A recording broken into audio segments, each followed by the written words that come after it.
The movie opens with the main character, Jake Sully, narrating his simple and peaceful life with his family in Pandora as the chief of the Omaticaya tribe. He mentions that he and his wife Neytiri have a total of 5 children now, 2 sons, Neteyam and Loak, a daughter, Tuck, their adopted daughter, Kiri, and a human boy named Spider. Jake goes on to clarify that Kiri is the daughter of his dear friend Grace, who died while helping the Na'vi people fight against humans. As for Spider, he was left behind when all the humans returned to Earth after losing their battle. Jake states that the children play together and take good care of one another. Despite being different in color and body size, Jack mentions that all of the children live together like a family. However, Neytiri does not like Spider because he is revealed to be the son of Colonel Miles Quaritch, the evil man who almost wiped off the Na'vis. It turns out that Spider was left behind on Pandora because he was too small to be transported back to Earth. As he says, you can't put babies into cryosleep. Kiri, on the other hand, has a special connection with Spider and is really fond of him. As the human boy has spent all of his life with the Na'vi people, he thinks that he is one of them. One night, when Neytiri and Jack are talking, they notice some bright spaceships in the sky. Suddenly, the spaceships approach them and start wreaking havoc. The Omaticaya habitat is torched with flame, resulting in widespread destruction and deaths of many animals. From the spaceships, a group of soldiers with robotic artillery emerge and finish off whatever else is left of the place. Neytiri and Jake, who are watching from afar, are shocked to learn that it is an RDA spaceship carrying humans who are there to colonize Pandora and build another main operating station. The scene then shifts to one of the human laboratories where scientists have successfully created a Na'vi clone of the Colonel. He has been fed with the memories and data that were collected prior to his death. Because of this, the Colonel's clone knows everything, except who killed him and how. Along with the Colonel, the scientists have also manufactured the clones of other soldiers who were present during their previous attack on Pandora. As a result, the Colonel and his men are hell-bent on destroying the Omaticaya, and, in particular, Jake. Meanwhile, in an attempt to ward off intruders, Jake leads a Na'vi army towards the RDA train supply lines. He successfully infiltrates it and manages to steal ammunition and food supplies. During this operation, one of his sons, Loak, does not listen to his orders and gets himself wounded. Jake scolds him and asks him to be more disciplined from here on out. On the other hand, the Colonel meets his senior, General Ardmore, who informs him about the Na'vi's flying partners called Scounds. They are currently attacking their helicopters and slowing them down. Hearing this, Quaritch makes a master plan to invade the forest where they battled previously and gather some information about them. Soon, he arrives at the forest along with his other companions. Unfortunately, Jake's children are also playing around in the same forest. Right then, the Colonel looks around the previous battlefield and discovers his robotic suit with his remains still inside. All of this is observed by Loak, and he immediately contacts his father with the help of a voice transmitter around his neck. Jake listens to this and suggests that Loak stay away from them and leave the place quietly. He and Neytiri then fly toward the forest to check on their children's safety. Sadly, when Loak and his siblings try to flee, they are captured by the humans. The Colonel takes a closer look at their fingers and gets to know that they are his arch-rival's children. Just then, Neytiri and Jake arrive there and attack the soldiers. They manage to free most of their children, but not Spider. The boy is unfortunately taken away by the evil humans. Later, when the Colonel asks Spider his name, he quickly understands that he is his son. Back in Omaticaya, Jake approaches his wife and suggests that they leave the place and head towards the eastern seaboard. He is worried about Spider revealing their location to the Colonel and his people. Jake also tells Neytiri that until he is there with the tribe, the humans will keep attacking them, as he is the one who killed Colonel Quaritch in the first place. Neytiri doesn't want to leave her beautiful home, but she knows that whatever her husband is saying is true. Hence, she agrees to migrate with him.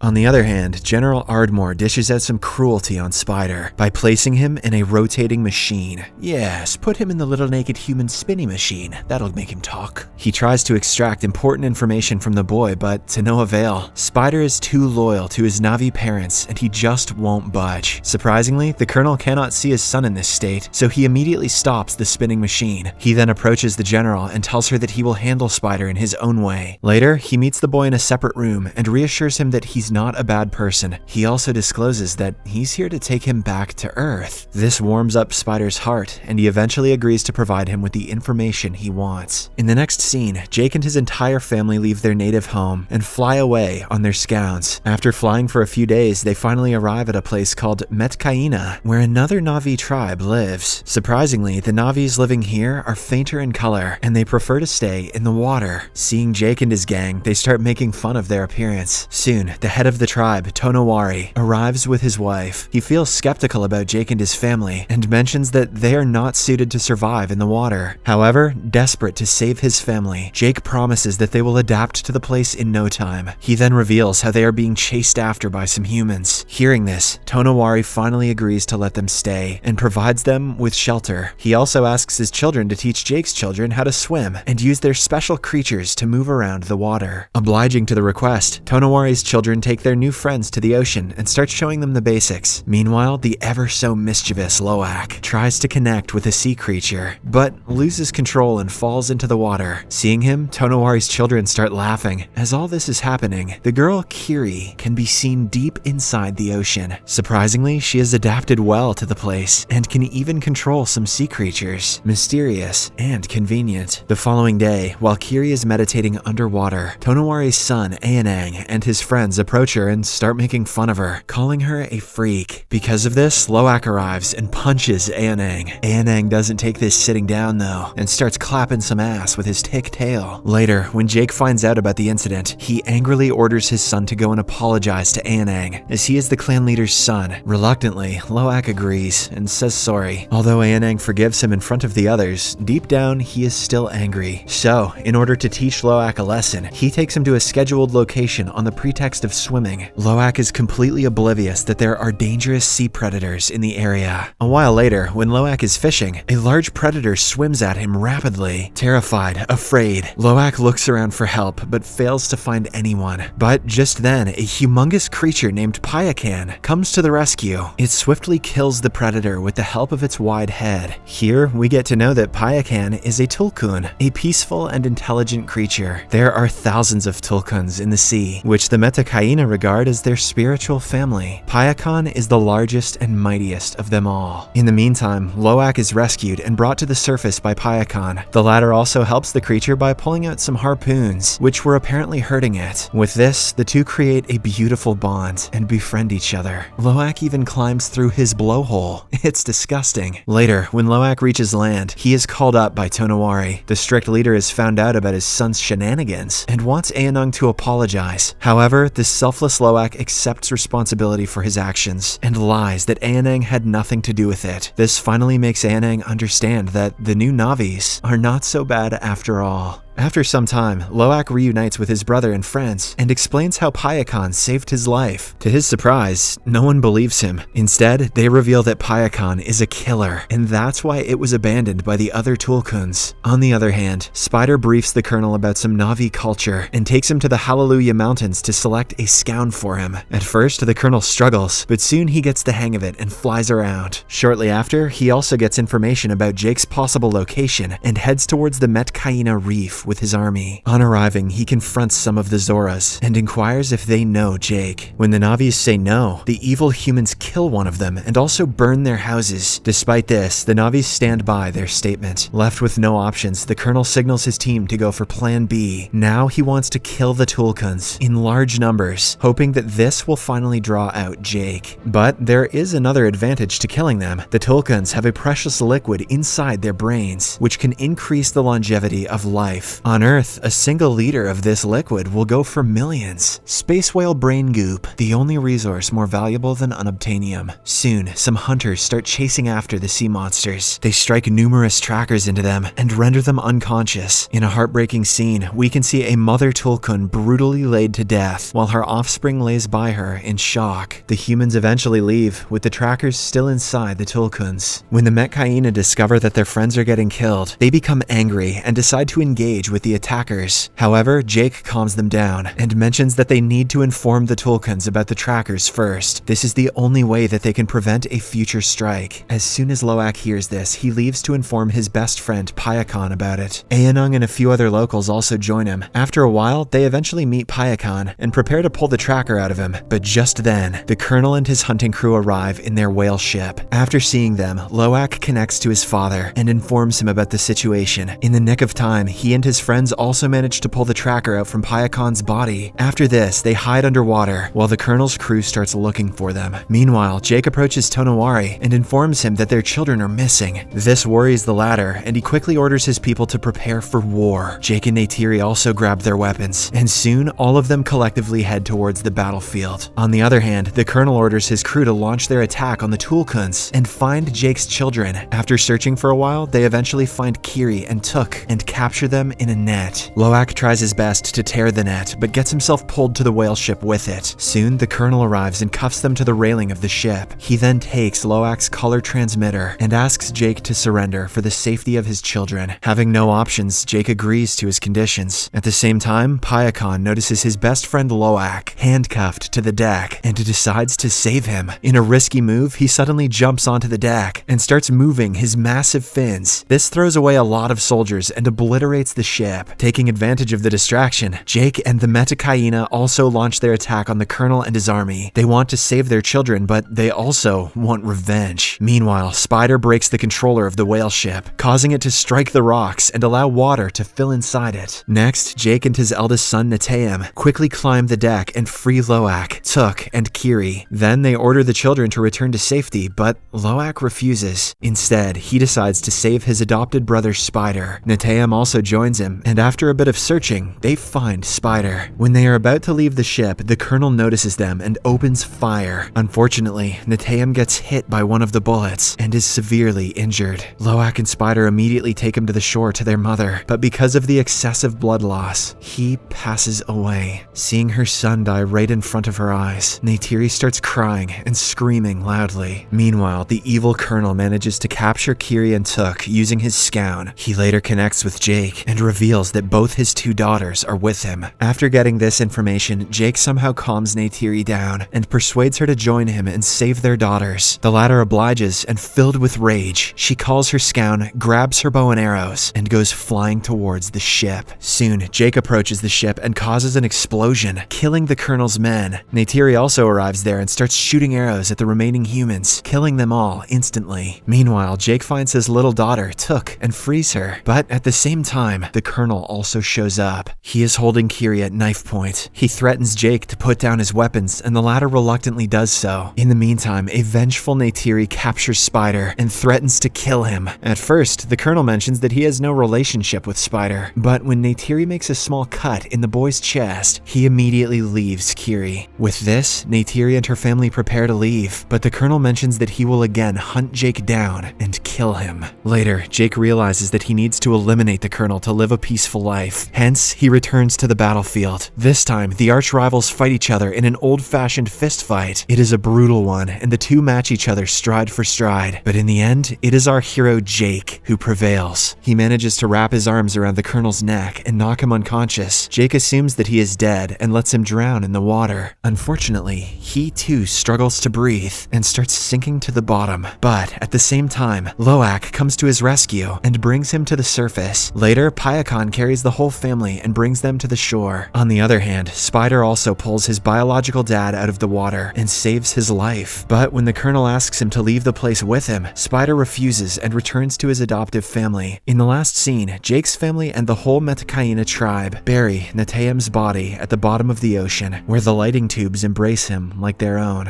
The movie ends with Jake remembering the best memories of his elder son and realizing that he is in heaven with their gods. Subscribe for more videos like this, turn on notifications, and leave a like to help the channel out. Thank you for watching.